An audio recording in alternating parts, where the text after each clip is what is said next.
Hello, this presentation is about how to transfer your education benefits from one school to another.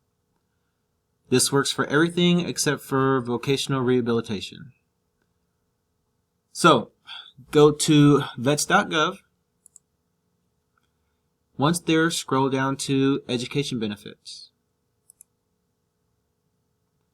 Application Process.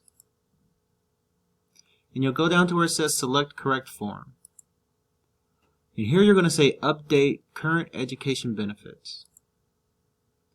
And then it'll ask you, are you using your own benefits? Are you using benefits transferred by a sponsor? No, I'm using my own. So this will be for those individuals using post 9/11, Montgomery GI Bill, Chapter 1606, who earned the benefits themselves.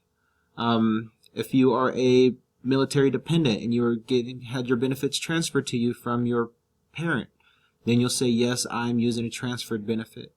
If you are using the Frye Scholarship or DEA, which is Dependent Education Assistance, then you would say, no, I'm using these two, and you would click that button. But for this particular training, we're going to say that we're using our own benefit.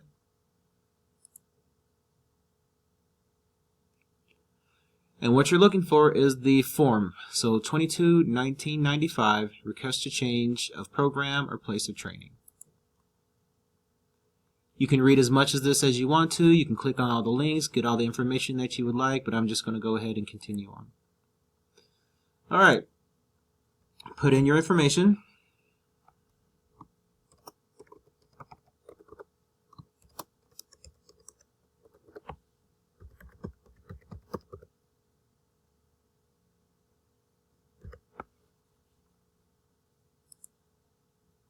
And now it's going to ask you, what are you currently using? So this particular form works for all of these different options. For this option, we're going to say we're using the post 9/11 GI Bill. It's going to ask you, do you have any new periods of service to add since you last applied? So in most individual situations, this will be a no, but if you're a Guard or reservist, you might have had some active duty time between this benefit and the last, you can actually say yes. Sorry.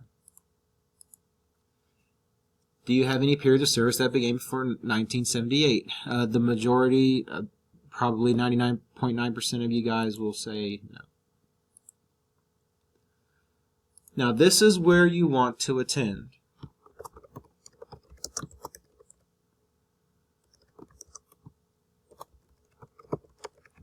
It's going to ask you what type of education or training.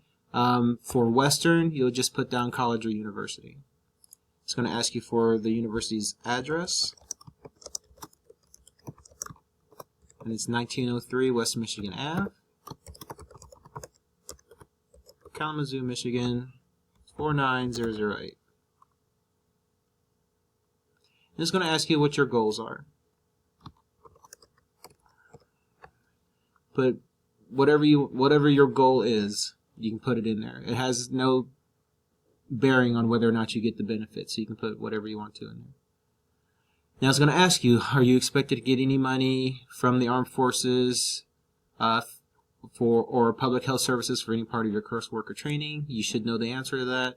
Are you getting any benefits from the government as a civilian employee? And you should, if you're not a DoD employee, then you would know the answer to that one too.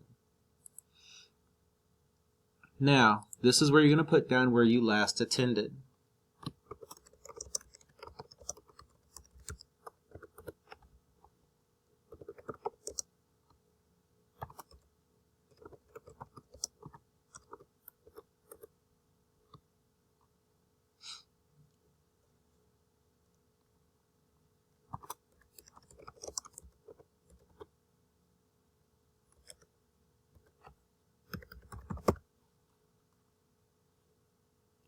I'll ask you when you stop taking classes, and we're just going to say we stopped at the typical end of whatever semester. It's going to ask you why. Here again, it doesn't matter what you put here. You can just put down the reason why. For this, we'll say it was a community college and you received your associates and you're moving on to a 4-year. So you can just say I graduated.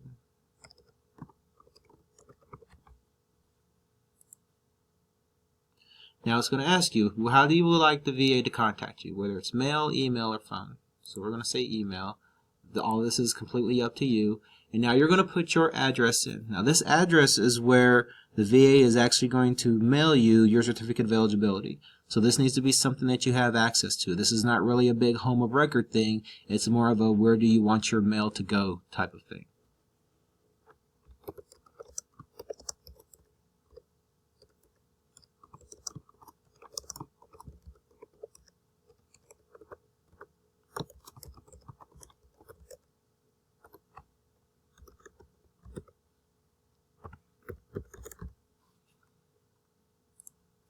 Put in your email.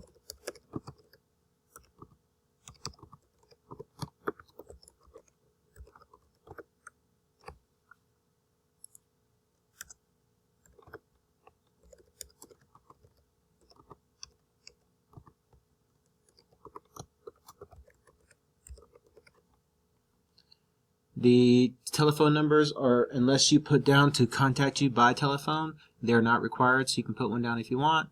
If not, just leave it blank.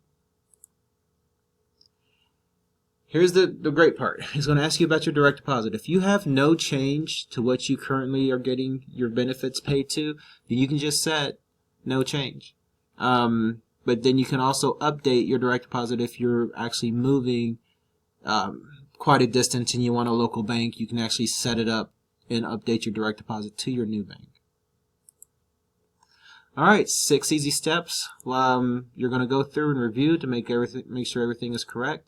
If anything's wrong in any area, you just click edit and it'll take you back into that section so you can change your data there. Go through everything, make sure it all makes sense. Double and triple check your direct deposit information to make sure that it's correct. Once you're done, you click the privacy policy box and click submit. Once you click submit, it'll give you a confirmation page with a confirmation number. Make sure you either print that page, take a picture of it, write the number down, whatever you have to do, just in case you need to refer back to the VA with that particular number. The turnaround on this usually takes about 2 weeks because you're already in the system, and they'll send you your certificate of eligibility in the mail. Just like with your last school, we also need a copy of that certificate of eligibility. So if you have any questions on how to do the transfer of benefit or want some help with doing the application, we're more than happy to help you. We'll actually can set up appointments where you can come and sit in front and we can actually fill it out face to face. Just reach out to us. If you look over at the website to the directory link, go ahead and click on that and contact either myself, the military advocate, or the military recruiter. And we'd be more than happy to help you get your benefits transferred. Great. Have a good day.